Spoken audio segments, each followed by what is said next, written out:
Well, last week, Microsoft just proved that working with them as a game studio is literally a career death sentence. Because in just one day, on July 2nd, they fired over 9,000 people, canceled 3 major games, including Perfect Dark, completely shut down entire studios, and did it all while boasting about record profits. But here's the part that nobody's talking about. This might be the darkest week in gaming history, and the aftermath is still unfolding as we speak.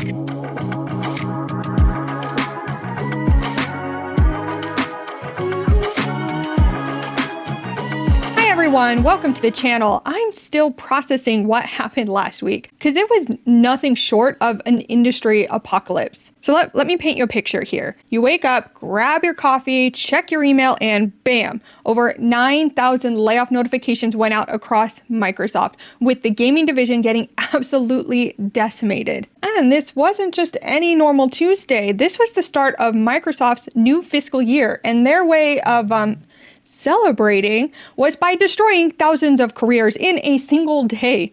And the numbers are staggering. King, the makers of Candy Crush, had 200 people gone, 10% of their entire team.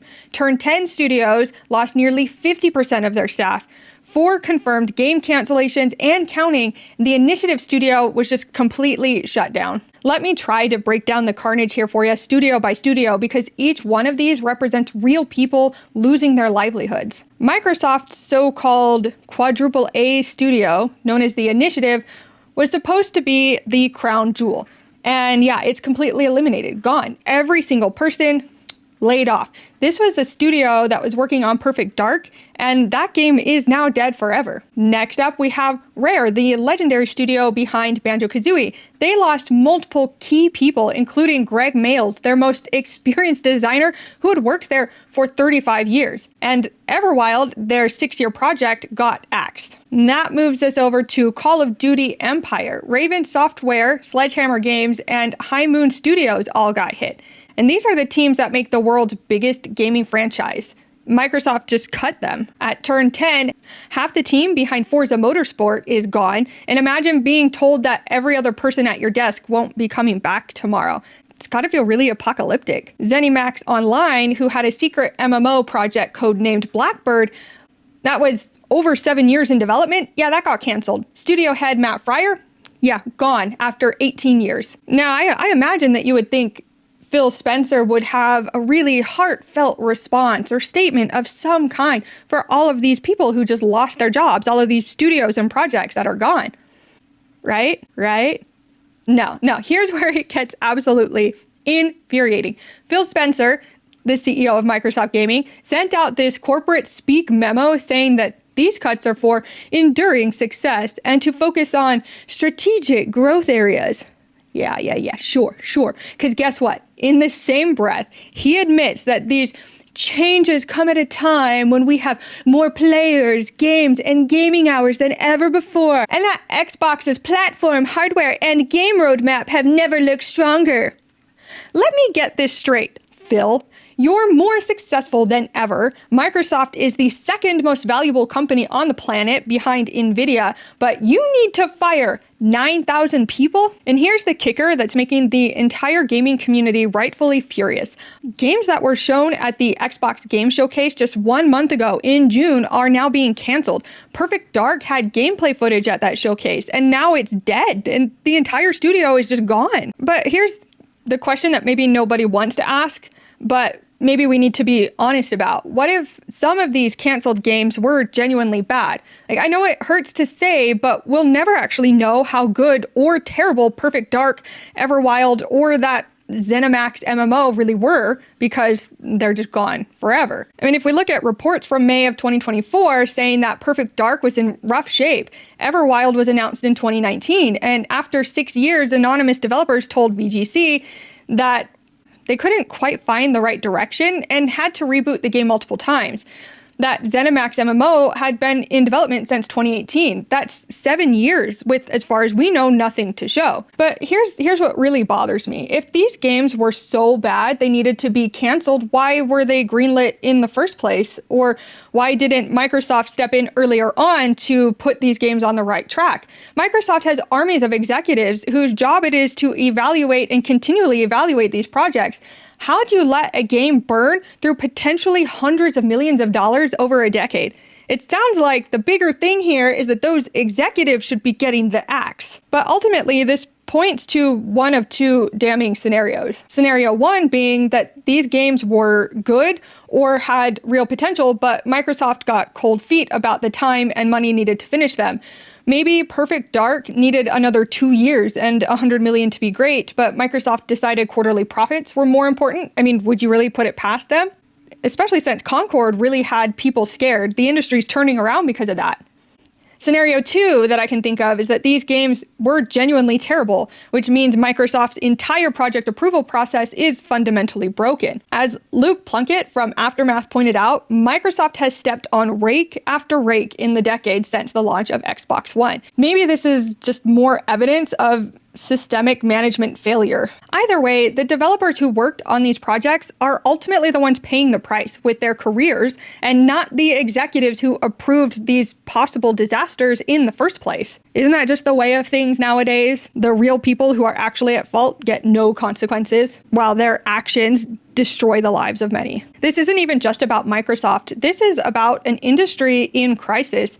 Since 2022, an estimated 35,000 jobs have been lost across gaming. From January to May 2025 alone, more than 62,000 tech workers lost their jobs. But Microsoft's approach is uniquely brutal. This is the fourth major round of layoffs at Microsoft Gaming in just the last 2 years. If you can hear my dog, she's barking in her sleep. It's a puppy. It's a puppy. She's a cute puppy. Anyway, where were we? Yes. So January 2024, 1,900 people lost their job. May of 2024, 3 studios closed down, including Arcane Austin. September 2024, 650 more cuts. July of 2025, over 9,000 more. Industry analysts are saying Microsoft may need to cut 10,000 people every year just to maintain margins while investing in AI. That's not a business strategy. That's a death spiral for gaming. So as of the time of this recording, it's been 6 days since what I like to call Black Tuesday, and the aftermath is still unfolding. Romero Games, headed by legendary developer John Romero, just announced that an unspecified publisher, widely believed to be Microsoft, canceled funding for their new game. The Game Awards even created a Game Changer Award specifically to honor people helping laid-off developers find work. When your industry is so broken that you need an award for helping unemployed people, maybe, just maybe, it's time for serious change. Why are the people most responsible for the company's failures not the ones facing the consequences for them? I mean, Phil Spencer is still CEO. The executives who approved these failed projects still have jobs. But the artists, programmers, and designers who tried to make these games great are out on the streets. So where does gaming go from here? Microsoft just lost decades of institutional knowledge. These weren't just contractors, which we know Microsoft likes to hire in acts already, but these were experienced developers who know how to ship games.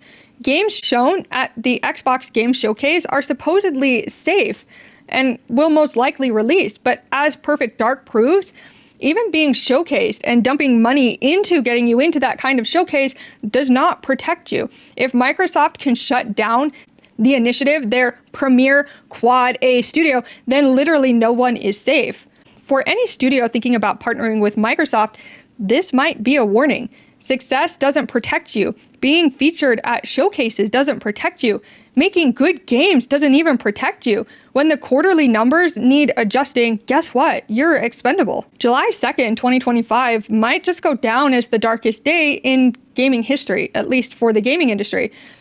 Not because of any single game release or industry scandal, but because it showed us exactly how little the biggest companies care about the people who make our favorite entertainment. I can't help but wonder if these games and studios went more of the indie route, would they still be here? Yeah, the game might be a little bit less or scaled down, but they might have seen success instead of losing everything. Microsoft is even investing $80 billion in AI infrastructure while cutting thousands of gaming jobs. The message is clear to me, at least. Human creativity is expendable, but AI data centers are essential. And for gamers, this could mean fewer innovative games, longer development cycles, and more corporate approved, focus tested mediocrity. For developers, it means an increasingly unstable career in an industry they're passionate about. Today, the gaming industry is at a crossroads. Last week, Microsoft chose the path that prioritizes Wall Street and shareholders over the people who actually make and play games.